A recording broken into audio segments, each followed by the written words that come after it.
the Rizal province. And since then, I realized the beauty of our environment, and I dedicated my whole life to service and to ensure our cleanliness. And that is why my advocacy is to promote zero waste management here in our country. Thank you so much.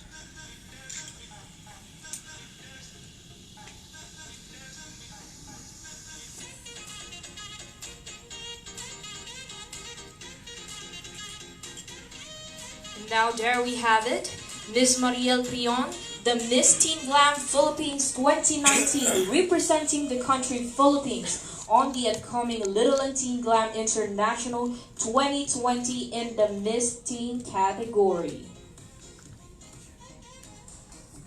And now the wait is over.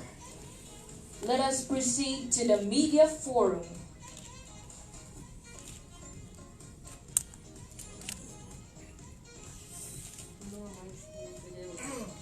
Dito Noli ah.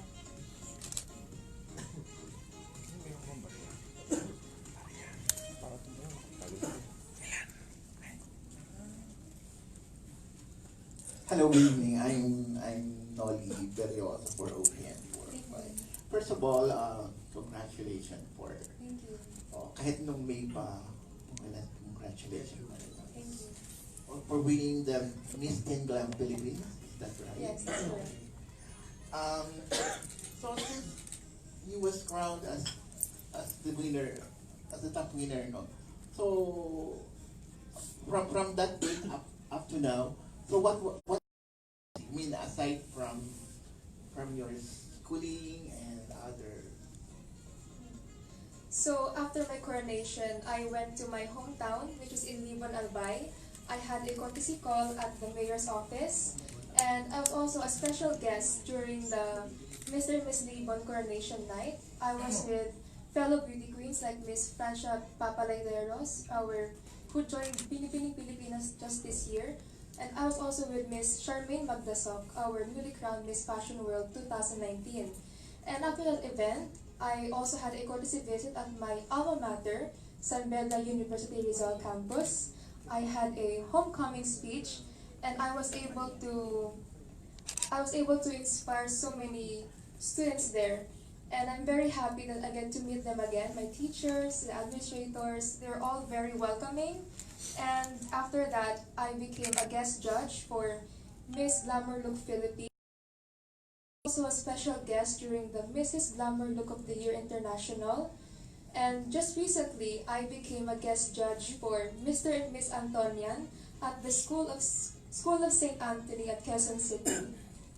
So how many are you when you competed in Miss Teen Glam Philippines? How many candidates? We're around 12 candidates nationwide. Yes, we have Miss Caloocan from Pampanga, Cebu, and the like. And then you will be competing for Miss Little and Teen Glam International or Philippines? International. International. Here in Marikina. Yes, we are the host country. Okay. So, may we know what are your preparations? For my preparations, for my wardrobe first, we've been preparing for the past few months. I have worked with Miss Patis Tesoro for my national costume, and for my evening gown wear, and for my other event wear, we had Sir Jose Pomoceno from Taytay Rizal. And for my preliminary gown, we have Sir Ito Kurata. And for my festival wear, it was made by Monica's Creations. And for my training, I'm undergoing training under Primo Modelo Academy and Sir Rocky Solero. Thank you so much for the training so far. I've learned so much from you. And I'm also staying updated in the current events here in our country. I read newspapers and I read what is in social media right now, what is in the trend, what's happening in our country and in the world. Okay. So, in your opinion, what made you win the local search way back in May? I mean, what set you apart from the other teen girls? In everything that I do, I always pour my heart into it. I make sure that every time I get out there on stage, I am representing the province of Albay and the people. And I remember my advocacy, which is for the environment. I keep on telling myself that you're not here because you want to be famous or it's for fame or for the glitz and glamour. I am there because I have a purpose to fulfill, and that is to promote my advocacy and to be a spokesperson for the youth and to truly do everything from the heart. Okay, and the last question. So when the time comes that you're already a full-grown lady, do you have plan of joining a major national pageant? It's been my childhood dream actually. I've been dreaming of joining pageants like Binibining Pilipinas or Miss World or Miss Earth, any of those national pageants. But of course, as of now, I'm still focused on my studies. I want to first finish a degree and then I'll get into pageantry when the time comes. Thank you and good luck. Thank you. Ito ba? Ayan, ito. Hi Mariel. Hello. Ilan taon ka na? I'm 18 years old. Tapos, saan ka nag-aaral? I'm currently studying at De La Salle University, Okay, anong year ka na or? first year college. Tapos, DLSU ta. Yes, in TAF, Manila. Anong course mo? My course is Bachelor of Arts in Behavioral Sciences. Ano, ilang araw na lang Christmas na. Ano yung Christmas wish mo? My Christmas wish is I hope for everyone here in our country to do their part for the planet.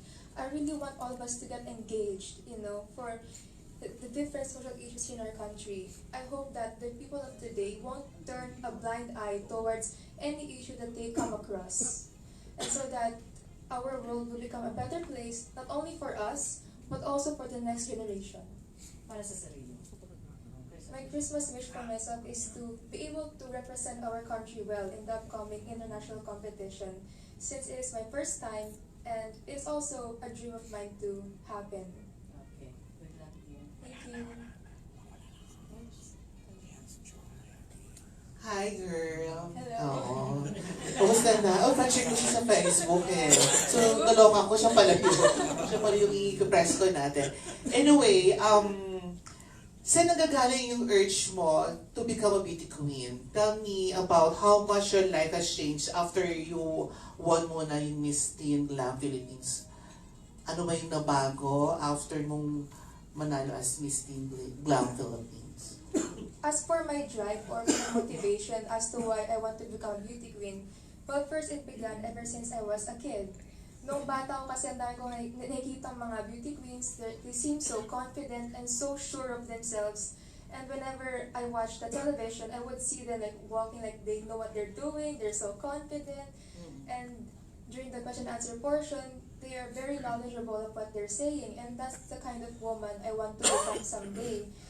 And when I won Miss Teen Glam Philippines 2019, what changed so far is my perspective of the world, because back then I thought that beauty pageants are all about just beauty and the looks, but then I realized it is so much more, because when you're a beauty queen, you're exposed to many different backgrounds, not only here in your country, but you'll also be aware of what is happening in the world, the issues there. And I also learned the value of independence, to do things on your own.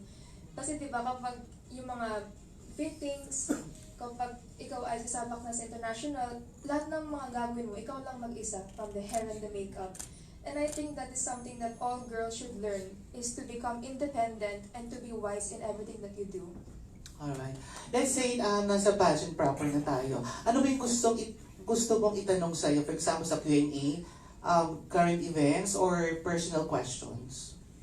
I am more into current events because I really want the youth to be aware of what is happening in our world. I don't want the youth to just be individualistic, yung makasarili. Gusto kong isipin nila yung ano yung nangyayari sa kanilang kapwa-tao, para din naman ma-build up yung ating connections with each other and to be more open with one another. Okay, last question. Inisto mo ba yung mga magiging kalaban mo for next year? Oo, syempre diba? Inisto mo ba yung mga candidates natin, yung mga kalaban? Sino yung pinaka medyo malindi mo mga kalaban? On Instagram, actually, we're following each other, Miss Indonesia and Miss Guam. We follow each other on Instagram. And I've already seen the candidates and their profiles. I checked, of course, because I want to know who they are and who I'm going to be up against. But of course, I'm looking forward to be friends with them and to get to know their culture. And as for my competitors, I would say that everyone is a competition because you can never be sure kung sino ba talaga yung mga kalaban mo doon, sino yung magaling. Kasi lahat kayo doon pantay-pantay. All of you won the title, so all of you are capable of doing something that will set you apart from all the girls. Alright, thank you so much and good luck, girl, ha? Salamat. Okay, thank you.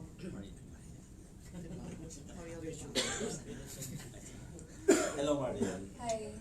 First question. Okay, you'll be meeting a lot of girls from other countries. No? Yes. If they want to make pasyal dito sa Philippines, saan mo sila dadalhin? Oh, this is a tough question. There's so many beautiful places here in our country, but I would like to give them a tour in my province, which is in Rizal, since it's just like close to Metro Manila. We have a lot to offer actually. Here in Rizal, in Antipolo, we have the Pinto Art Museum, Hirugan Taktak, and if you go to Tenay or sa Pililia, nandun yung windmill. So, doon parang ang dami ng tourist attractions na pwede natin ipakita sa mga candidates. And so, I first like to give them a tour here in the province of Rizal. Okay, last question. They learned about our logo, which is it's more fun the Philippines. If they will ask you, why is it fun the Philippines? What will you tell them? I'll first tell them it's fun here in our country because the people here are hospitable, we are family-oriented, and we are very welcoming to any guests. And of course, it's fun here not only because of the people, but the culture that we have. We have different festivals, we have a lot of activities, like every month may mga fiesta, di ba? So, ang saya talaga dito sa Pilipinas. Okay, good luck. My next question kay Mr. Antoine.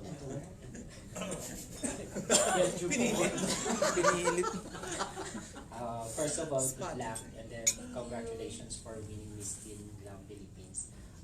First question ko, social media nowadays sobrang nakaka-toxic.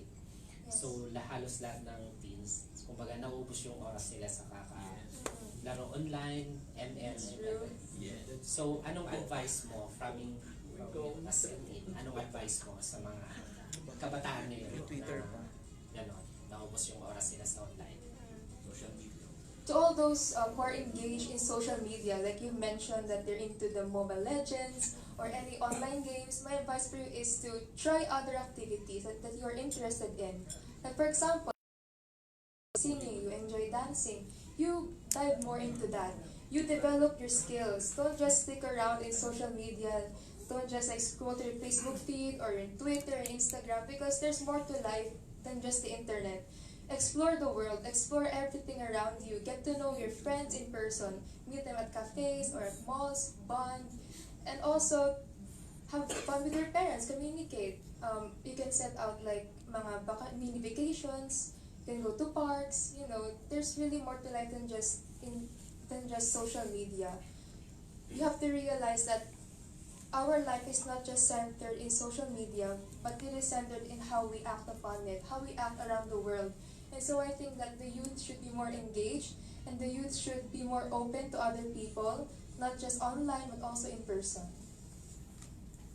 Ikaw, ilang oras mo na-spend yung time mo sa online? I spend around like 2 to 3 hours actually. I check Facebook, Instagram, but I am not interested in what we call memes. I mean, they're funny, but I'm more into what is happening. I'm more into what is happening here in our country, like what is happening to those in the Amazon, what's happening to Australia, and the ongoing forest fires. That's what interests me the most, what's happening here. Because I want to become a lawyer someday, and if that happens, I want to do my job, and I want to give back to our country and to our community. Sa school ba naranasan mo na mabully or hindi pa naman? Actually, during the first years of high school, I experienced bullying already. And it's So true. paano mo siya na-handle? I was able to handle bullying by focusing on my strengths rather than the weaknesses that they're trying to point out or the flaws. And it was actually a hard time.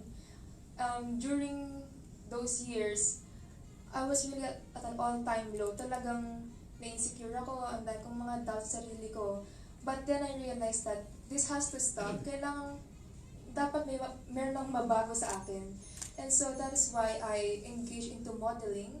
And through modeling, I was able to realize that the flaws that they're trying to mention, that they're trying to portray as a weakness, is actually a strength. Your flaws or your imperfections will make you unique in this world. And since then, I was able to focus on my hobbies, my interests, what I can do that others cannot. And so yeah, that's what I did. Last na lang. Message mo na lang sa mga teens na tulad mo na nakakaranas ng bullying sa school and then yung mga nabubully din. Okay. So my advice to those who are experiencing bullying is that you are never alone. And if you know that you're experiencing bullying, make sure that you consult with an adult, with your parents or family members or your counselors. And also, don't think that what they're mentioning about you, for example, you're short, you're fat, or whatever, that will never describe who you are. Words won't describe who you are. It is up to you on what you want to become. It is up to you on who you choose to be. And be engaged in what you want to do in life. If you are talented in sports, if you're talented in the arts, if you're talented in academics, focus on that. And choose the right people to be with. Choose the right circle of friends. And to those who are bullying other people, my advice to all of you is, bullying is never okay. And you should be, and instead of bringing other people down, lift each other up. Because now is the time for us to be united and for us to be welcoming of each other. And you should never try to bring other people down, because if you're the one who is experiencing it, you won't even like it a single bit. So just be kind. A follow-up question. Do we have national costume competition Yes. in the pageant? Can you tell us about your national costume? My national costume is a Filipiniana designed by Miss Patis Tesoro. It is actually a flora Filipiniana inspired from the diverse flora and fauna here in our country. Question. Yes, just clarification. You said earlier that you, during the local pageant, you represented Rizal, the province of Rizal, right? Albay. Albay. Yes. Oh my God. Pero, I thought it's Rizal, and then, medyo nagtaka ako na sinabi mo, your part is called Libon Albay. Yes, So, it's my hometown. yung Rizal, doon kayo nakatira ngayon. Yes. But, My mom is from Albay. your province is actually at Libon Albay. Yes, my mom is from Libon, Albay. Oh, yun. So that's it. Yun. Okay. Ano pa ba? Okay. What would you like to tell to a non-believer of a beauty pageant? Okay. To those non-believers of beauty pageants, my message to you is that beauty pageants is more than just beauty. It's more than just the physical appearance of women. It's about giving each of us a platform to speak our truth and to speak our advocacies that are close to our heart. And it is also a way for us to express ourselves with confidence and for us to be sure of ourselves as a person or as a woman. And beauty pageants is also about being knowledgeable of what is happening around the world. It is not just about focusing on the looks or the gown that you will wear or the makeup. It's more than that. You go beyond beauty. You go beyond the appearance. Yes, that's true. And your heart must always speak, because that's the most important thing for me. Whenever I go out on stage, whenever I speak, I always want to make sure that I'm natural and that I'm authentic and that whatever I'm saying will always come from my heart. And I think that's what beauty pageants can do for a woman, which is to give us a stage or a platform to speak our truth. Okay. Speaking of beauty queens, among our national title holders and international title holders, favorite. ay, baka magulo. Among our title holders, beauty queens, who do you look up to and why? I actually look up to two women. I look up to Miss Pia Wurzbach, our Miss Universe 2015, and Miss Teresita Sen, our Reina Hispano-Americana 2017. I look up to Miss Pia Wurtzbach because she is really dedicated that she wants to win the title. It took her 3 attempts to win Binibining Pilipinas Universe. And it is really her dream ever since, and she never gave up. Also the same with Miss Teresita Sen. I have watched her interviews, her story, and for me it was very inspiring. She is a very strong woman, and she is really dedicated to become a beauty queen, that she really worked hard for it. Nakita ko yung mga video, yung kanyang videos na nag-workout siya, yung trainings, talagang ano siya, she's really dedicated and really passionate in her craft. So, nabanggit mo kanina, you want to be a lawyer someday, no? Yes. Bakit lawyer? Bakit hindi doktor? Bakit hindi nurse? Back then, I want to become a fashion designer actually, because I enjoy arts. I love to draw, I love to paint, but then I realized that I have a higher purpose or a higher calling when I realized that I'm really passionate when it comes to protecting our environment. And I do believe that it is my calling to become a lawyer because I want to become the voice of the voiceless, become the voice of our environment, of what is happening around us. And that is why I hope to become an environmental lawyer someday. May I know your height? 5'6". 5'6". Yes. And, ano yung mga interest mo? I'm interested in singing, in painting, dancing. Sample. Sing. Few lines. Sure. Acapella. Half the world is sleeping, half the world's awake, half can hear their hearts beat, half just hear them break. I am but a traveler in most every way. Ask me what you want to know. What a journey it has been, and the end is not in sight. But the stars are out tonight, and they're bound to guide my way. When they're shining on my life, I can see a better day. I won't let the darkness in. What a journey it has been. Nagtagal yung boses na Miss Talent. There's no talent competition, but we will still showcase our talent during the welcome dinner. Papahabol na lang. Coming January ba o February? January 5 to 12. January 5 to 12. So, how will you going to be a hospitable host to many candidates from other countries? Same time, a competitive candidate of the Philippines. Okay. So during the arrival, first day pa lang, nasa airport na kami. We'll be there to welcome all the candidates, all the national directors, and I'm actually interested in giving them a mini tour. Like, for example, we're in a bus together and we're passing by Marikina City, and I would tell, oh, everyone, this is Marikina City, this is the shoe capital of the Philippines. And What advice would you give to teenagers who are suffering from low?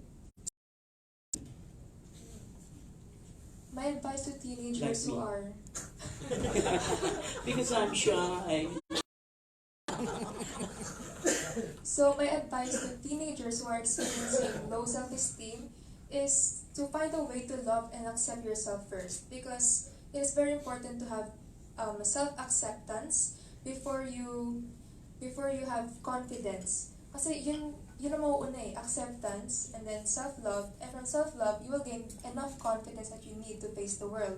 And so get to know yourself better, even if you have a feeling of low self-esteem. as far as Bigan or to as far as Bicol, like anywhere that you want to go. As long as it makes you happy, that's where you can start. Thank you. Thank you. Next question. How would you define success? Okay. For me, I believe that success is when you're able to give back to your community. You're able to share your blessings and everything that you've learned in life. And I actually have a dream, or I envision of having my own foundation home for the poor. And at the same time, I will educate them about gardening or something about the environment. So at the same time, they're learning something. And also, they'll have a means of knowledge. And someday, malay nyo, di ba, magnegosyo sila. And from that, they can arose from their situation. Because I do believe that people in the marginalized area, they don't need money. They don't need a short-term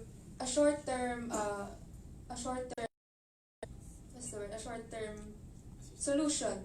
What they need is a long-term solution, which is to give them opportunities that they can live up to, that they can actually arose from their situation. Okay, thank you. Mel, go. Mel. Dito Mel.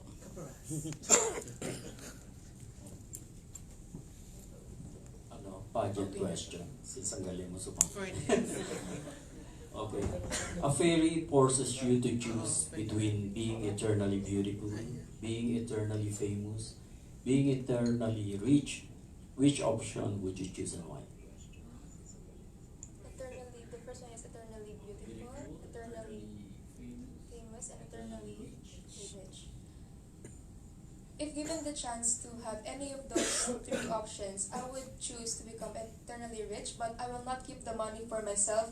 I will give it back to the people, I will give back to the poor, and I will use the money that I have to provide for my advocacy and to promote camaraderie among all of us. And I will promote it to charity, I will donate, I will give back, because I believe that everything that you have must always come back to the community. You will serve and you will show humanity. Okay, thank you. One last question. Your wish for the Philippines this coming 2020? My wish for the Philippines this coming 2020 is that I hope all Filipinos will realize that no matter where we are from or where we go, we are all still one country and we all have one purpose to fulfill, which is to serve our community and to make the Philippines a better place for all of us. Thank you. Thank you.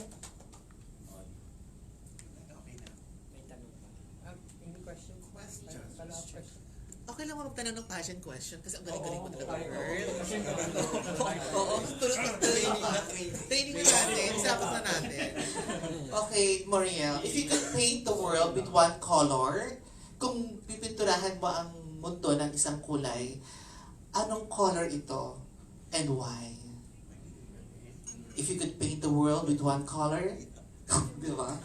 What color would you choose and why? If I could paint the world with one color, it would be the color white.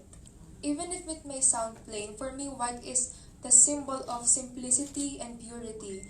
And if people around us will often see this color, it would remind them of its true meaning, that it is not only something that we see, but also something that we can examine and value.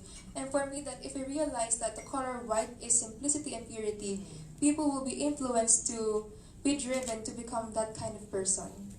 Tara, hindi ko na-train dyan, ha? Imposible yan, eh. Nagpasarela ka lang. How will you describe the beauty of the earth to a blind child? Ay, pamano talaga din. No, Finally. Gusto ko yan.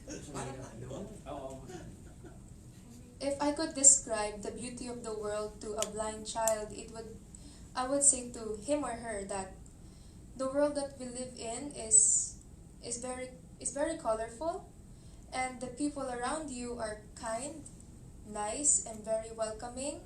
And even if you cannot see, I will make you feel the beauty of the world through my actions. And I do believe that it is through you that you'll be able to show the beauty of the earth, of our planet. And that is all. Thank you. Winner.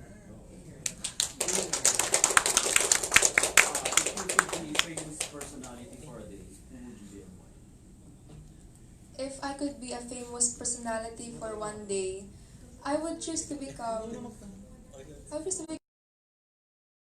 Obama. I really look after her because she is such an influential woman. She has empowered a lot of women around the world, and not only women, but all genders. And I really look up to her strong approach, and she's really that independent woman that I hope to become someday. Galing. So question is, what makes you blush? Card, and she's around the age of like the late 20s.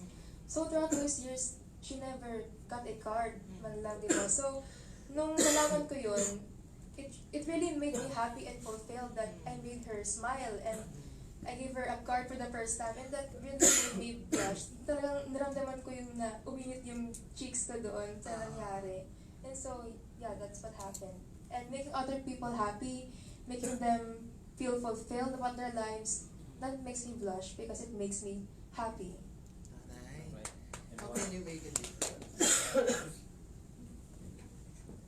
How can you make a difference? I can make a difference in this world by simply being the person that I am, by being natural and authentic. Because here in pageantry, I want to show to everyone that authenticity goes a long way, and it is truly that your heart that will make you different from everyone else, because each candidate, they have their own strength, they have their own uniqueness. But as for me, I can be different by being the that I know that I can become in the future. Parang Catriona, hindi na po. Oh, yes! Galing-galing ha, in fairness ha. Who do you think is the sexiest woman? Ito, Mel. And what makes you cry? Tinanong ka niya, di ba? To blush. Well, to be honest, what makes me cry is knowing the devastation that is happening around in our environment. When I watch the videos in the Amazon, Do you have plans to join Miss Earth in the future? Why not? At kung ano siya, environmentalist. Yes, diba? it's actually Oh my one God. of my dreams to join Miss Earth, since it matches my advocacy so much.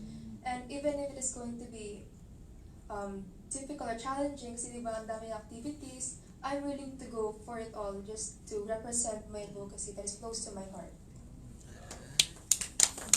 Question, ito, Edmond. Who do you think is the sexiest man alive?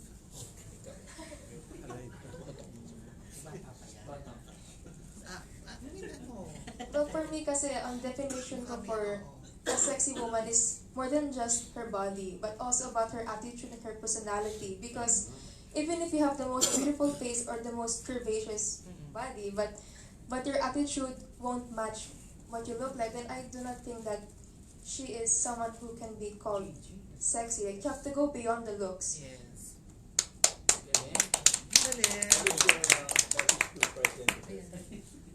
Message. Yes, we have any message to him.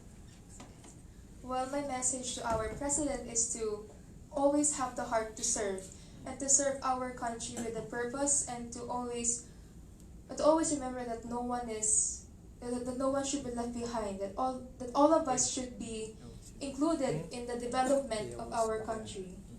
Thank you. Thank you. What would you choose between a crown and a relationship? A boyfriend. Career. Do you have boyfriend pa? No. In the future. It's a tie. Kunwari sasali ka na sa Binibining Tapos may jowa ka. And then may Love or love or Crown. In relationships, I do believe that there's always a time for that. Hindi naman kasi minamadali. But if you were to join a beauty pageant, it could be a once-in-a-lifetime opportunity to bring honor to your country. And so for me, I do believe that I will put the crown first before any relationship. O si Edge. Oo nga. Ano po yung If you could name your walk, syempre may nagtitraining ka ng pasarela, di ba? Ni Rocky Walk. So, ano ba tinuro ni Rocky Walk sa'yo? If you could name your walk. Rocky walk or glam walk or and syempre kailangan mo sample sa akin yan. Of course. Sample like Hindi mo na kaya. Actually, matagal ko pa pinag-iisipan eh. I've been asking my friends, ano pwedeng name ng gantong walk? Di ba? At wala sila maisip. So, ako nag-isip ng mag-isa. So far, ang naisip ko is, it would be called the animal walk for me. Animal walk. Yes, because at my school, in LaSalle, and at my alma mater, in San Beda, we always see the word animal. And for us, the word animal is not animal.